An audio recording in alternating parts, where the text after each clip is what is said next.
Career setup के YouTube channel पर एक बार पुनः आप सभी का बहुत बहुत स्वागत है। आज की इस वीडियो के द्वारा आईटीआई ट्रेनी वेरिफिकेशन 2023 के बारे में उसका पूरा प्रोसेस मैं आपको बताऊंगा। मैंने अपनी पिछली वीडियो के माध्यम से आप सभी को अपडेट दिया था कि इस बार यानी वर्ष 2023 में एडमिटेड आईटीआई स्टूडेंट्स के लिए ट्रेनी वेरिफिकेशन की प्रक्रिया चेंज हो जाएगी।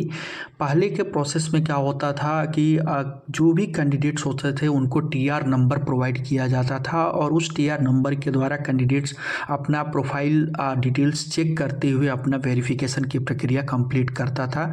बट इस सेशन यानी 2023 से ये प्रक्रिया चेंज हो चुकी है। अब आपका ट्रेनी वेरिफिकेशन नए प्रोसेस से किया जाना है और जो नया प्रोसेस किया जाना है उसका नाम दिया गया है एसआईडी पोर्टल यानी SI skill India digital portal के माध्यम से आपका ट्रेनी वेरिफिकेशन की प्रक्रिया कंप्लीट की जाएगी। तो उसी प्रोसेस के बारे में इस वीडियो के द्वारा मैं आपको पूरा डिटेल्स में बताने वाला हूँ। इस संबंध में डीजीटी के द्वारा जो ये लेटर जारी किया गया है यहाँ पर देख सकते हैं आप इस एसआईडी पोर्टल को कैसे यूज करना है, क्या इसके लिए क्राइटेरिया है, उसके बारे में बताया गया है। फिलहाल यहाँ पर आप देख सकते हैं बहुत ही ज़्यादा एक इम्पोर्टेंट अपडेट है कि जो एनसीवीटी एमआईएस पोर्टल अभी तक आईटीआई स्टूडेंट्स के लिए यूज किया जाता था उसका सारा डेटा धीरे धीरे फेज वाइज मैनर में एसआईडी पोर्टल पर कन्वर्ट कर दिया जाएगा, ट्रांसफ़र कर दिया जाएगा। तो अभी ये फेज वाइज ये प्रक्रिया चल रही है। आने वाले कुछ टाइम में जो सारा काम आप एनसीवीटी पोर्टल से करते हैं वो सब कुछ आप इस एसआईडी पोर्टल के माध्यम से कर पाएंगे। अब यहाँ पर बात करते हैं कि ये जो ट्रेनी वेरिफिकेशन की प्रक्रिया है इसके लिए कौन से कॉलेज एलिजिबल हैं। तो all college for the purpose of CTS admission यानी ऐसे कोई भी कॉलेज, चाहे वो एनएसटीआई कॉलेज हो, आईटोट हो या फिर जो आईटीआई कॉलेज हैं, वहाँ पर जो भी सीटीएस के अंतर्गत एडमिटेड स्टूडेंट्स हैं उनके लिए इस पोर्टल पर प्रोसेस जो है कि पूरा अपडेटेड रहेगा। यहीं इसी पोर्टल के माध्यम से सारी प्रक्रिया उनकी कंटिन्यू होगी। तो इस एसआईडी पोर्टल पर ट्रेनी वेरिफिकेशन की प्रक्रिया को कंप्लीट करने के लिए आप दोनों माध्यम का सहारा ले सकते हैं, जैसे कि पहला वेब वर्जन यानी कि वेबसाइट के माध्यम से भी, और दूसरा प्ले स्टोर पर आप इसका एप्लीकेशंस भी जा कर के डाउनलोड कर सकते हैं। तो इस वीडियो के द्वारा मैं आपको प्ले स्टोर से जा कर के इसका एप्लीकेशन डाउनलोड करने के साथ साथ इस पर कैसे आगे की प्रक्रिया कंप्लीट करनी है उसके बारे में बताऊँगा। सेम यही प्रक्रिया आप वेब वर्जन यानी कि वेबसाइट पर भी कंटिन्यू कर सकते हैं। इसके लिए आपको विजिट करना होगा प्ले स्टोर पर और यहाँ पर जाकर के सर्च करेंगे स्किल इंडिया डिजिटल, जो कि आप देख सकते हैं। मैंने जैसे ही स्किल इंडिया डिजिटल सर्च किया तो यहाँ पर आपको ये इंटरफेस आपको दिखाई देगा, जो कि कुछ इस तरह से इसका आइकन दिखाई देगा इस एप्लीकेशन का। इसको आपको इंस्टॉल कर लेना है। मैं ऑलरेडी इसको इंस्टॉल कर चुका हूँ। उसके बाद इसको ओपन कर लेना है। ओपन जैसे ही करेंगे तो इसका इंटरफेस कुछ इस तरह से आपके सामने दिखाई देगा और यहाँ पर आपको क्या करना है, ऊपर जो आपको ऑप्शंस दिखाई दे रहा है एक प्रोफाइल फ़ोटो टाइप का, ये गोल राउंड सर्किल में, इस पर आपको क्लिक करना है। जैसे इस पर क्लिक करेंगे यहाँ पर आपको रजिस्टर लॉगिन पर क्लिक करना है। जैसे इस पर क्लिक करेंगे तो आपको यहाँ पर दो इंटरफेस दिखाई देंगे। यहाँ पर नीचे का जो इंटरफेस पार्टनर का आ रहा है यहाँ पर जाना है। ध्यान रखेंगे यहाँ से जो प्रक्रिया है मैं आईटीआई लॉगिन का बता रहा हूँ, यानी कि जो भी आईटीआई में टीचर्स लोग हैं जिनके द्वारा ये ट्रेनी वेरिफिकेशन का प्रक्रिया जनरेट की जाएगी उसका प्रक्रिया मैं अभी बताने जा रहा हूँ। इसके अलावा जो आईटीआई कैंडिडेट्स होंगे वो अपना ट्रेनी वेरिफिकेशन कैसे कर पाएंगे उसके लिए आगे एक अगली वीडियो के माध्यम से आपको अपडेट प्रोवाइड करूँगा। तो as a faculty, as a institute के तौर पर आपको यहाँ पर पार्टनर पर क्लिक करना है। इस पर आपको स्क्रॉल करते हुए नीचे जाना है और यहाँ पर सबसे लास्ट में आएगा आईटीआई का ऑप्शन, इस पर आपको क्लिक करना है।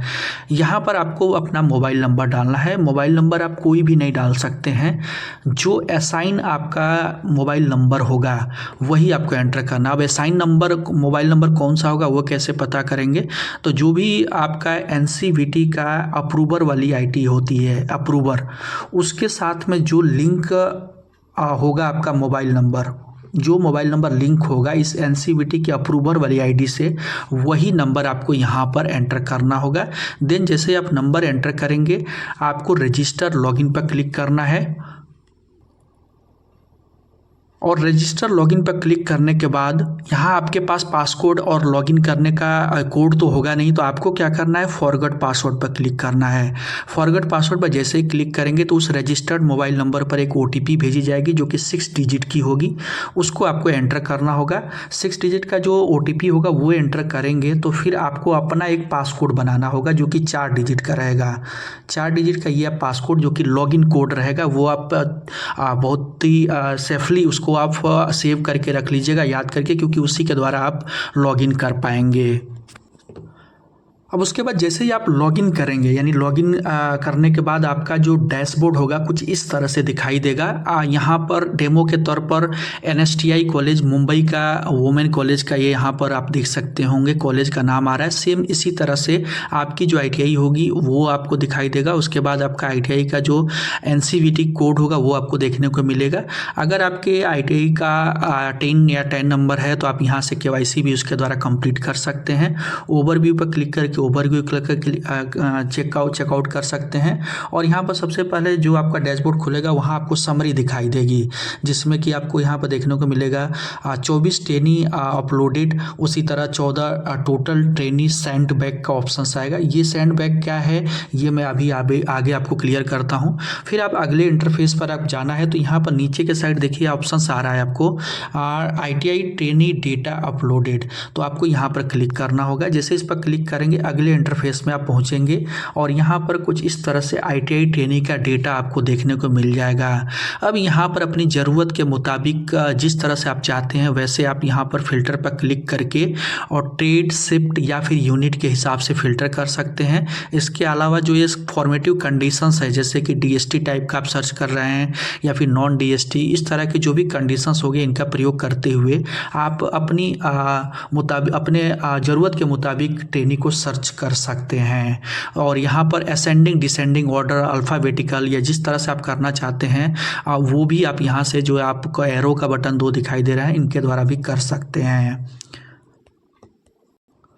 तो मान लीजिए आपने यहाँ पर सबसे पहले फ़िल्टर पर क्लिक किया। जैसे इस फिल्टर पर आप क्लिक करेंगे तो अगले इंटरफेस में आप देखेंगे यहाँ पर आपका ट्रेड और शिफ्ट तथा यूनिट देखने को मिल जाएगी। अब यहाँ पर जितनी भी आपके कॉलेज में लिस्टेड जो अप्रूव्ड ट्रेडें होंगी उन सभी का लिस्ट आपको यहाँ पर देखने को मिलेगा। जितनी भी ट्रेडें आपके कॉलेज में अप्रूव्ड होंगी वो सभी यहाँ पर लिस्ट डाउन मिल जाएंगी। इनमें से जिस ट्रेड को आप 1 बाय 1 सेलेक्ट करना चाहते हैं उसको सेलेक्ट कर सकते हैं। सभी को आप एक साथ सेलेक्ट करना चाहते हैं तो सभी पर चेक मार्क पर क्लिक करके और अप्लाई पर क्लिक कर देंगे। उसी तरह से यही काम आप शिफ्ट वाइज तथा यूनिट वाइज दोनों कर सकते हैं। जैसे ये करेंगे और आप ओके करेंगे यानी अप्लाई पर क्लिक करेंगे तो आपके सामने जितने भी उस फिल्टर के अनुसार ट्रेनी होंगे वो सभी आपके सामने दिखाई देने लगेंगे। सभी कैंडिडेट की लिस्ट जो है कि आपके सामने आ जाएगी।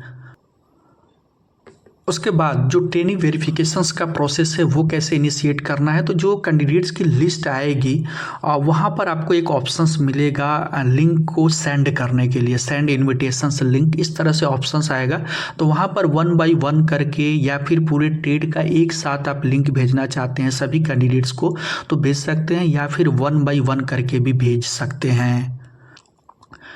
अब जो भी आप यहाँ से लिंक सेंड करेंगे वो कैंडिडेट्स के रजिस्टर्ड ईमेल आईडी तथा मोबाइल नंबर पर जिसके द्वारा उस कैंडिडेट ने ITI में एडमिशन्स लिया होगा, एडमिशन्स लेते टाइम आवेदन फॉर्म में जो मेल आईडी और मोबाइल नंबर यूज किया होगा उसी पर उसका इन्विटेशंस लिंक भेजा जाएगा, पहुँचेगा उस कैंडिडेट के मोबाइल नंबर तथा ईमेल आईडी पर। उसके बाद वो कैंडिडेट वो ट्रेनी जो होगा उस लिंक का यूज करते हुए उस लिंक पर क्लिक करके अपना सारा डिटेल्स जो है कि वेरीफाई करेगा। वेरीफाई करने के बाद सबमिट करेगा। अब उसके बाद जैसा कि मैंने बताया अभी मैंने थोड़ी देर पहले आपको बताया कि आप ट्रेड वाइज फिल्टर कर सकते हैं। सेम उसी तरह आप शिफ्ट वाइज भी जो भी ट्रेनी आपके उस डैशबोर्ड पर दिखाई दे रहे हैं उनको फ़िल्टर कर सकते हैं। और अगर सभी फ़िल्टर आप हटाना चाहते हैं तो आपको नीचे के साइड आपको रीसेट का ऑप्शंस मिलेगा। रीसेट पर जैसे ही क्लिक करेंगे तो जितने भी आपने फ़िल्टर यूज किए होंगे वो रीसेट होकर के वापस नॉर्मल मोड पर आ जाएगा। उसके बाद अब मैं आपको प्रोसेस फ्लो बता देता हूं कि इसका प्रोसेस फ्लो क्या रहेगा।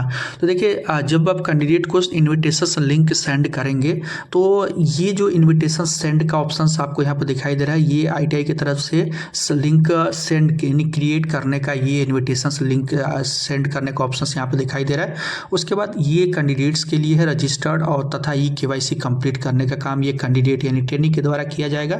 उसके बाद जब ये काम कैंडिडेट्स करेगा तो उसके बाद उसका पीआर नंबर यानी कि परमानेंट रजिस्ट्रेशन नंबर, जो कि हम जनरली ये रोल नंबर के नाम से जानते हैं, उसका अब नाम जो है कि परमानेंट रजिस्ट्रेशन नंबर यानी पीआरएन नंबर कर दिया गया, जो कि आप यहाँ पर देख सकते हैं। इस कैंडिडेट का जो रोल नंबर है उसके आगे अब पी लिख के आ रहा है। पहले क्या होता था, जो भी कैंडिडेट्स होता था उसके आगे आर लगाना पड़ता था, जो भी आईटीआई से संबंधित काम करना हो, मार्कशीट सर्टिफिकेट डाउनलोड करना हो, लेकिन अब जो है कि उसकी जगह पर पी लिख करके आया करेगा। तो ये पूरा प्रोसेस फ्लो है जो भी आईटीआई के तरफ से इनिशिएट किया जाना है उसके बारे में। इसके अलावा अगली वीडियो में आपको बताऊंगा कि एज ए ट्रेनी के तौर पर लिंक को भेजा जाएगा आपके मोबाइल पर या आपके ईमेल आईडी पर, उसके द्वारा आपको ट्रेनी वेरिफिकेशन की प्रक्रिया कंप्लीट कैसे करनी है।